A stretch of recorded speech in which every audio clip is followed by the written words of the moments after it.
घेत आहे आणि तो मसाल्यात चांगलं तेल सुटल्यानंतर त्याच्यामध्ये हा घरचा मसाला वगैरे घेतलेला आहे ते मी आता टाकत आहे. आणि हा पण मसाला चांगला परतून घ्यायचा. म्हणजे त्याला जरा टेस्ट उकळी आल्यानंतर थोडंसं मटण मसाला टाकायचा, म्हणजे त्याचा वास तसाच राहतो.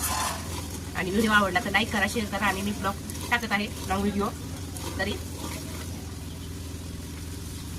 मांजराने खूप त्रास दिला. खूप छान अशी एक भाजी आता चुलीवरती लागणार आहे. त्याला बघा वाटणाला असं चांगलं तेल सुटलेलं आहे, मस्तपैकी तेल सुटत असतो असं वाटण एकदम छान झालेलं आहे. तर आता चांगलं तेल सुटले, परतून घेतलाय हा मसाला. वाटण बघा किती छान असं वाटणाला तेल सुटले. आता मी ह्याच्यात टाकते शिजवलेलं मटण सूप.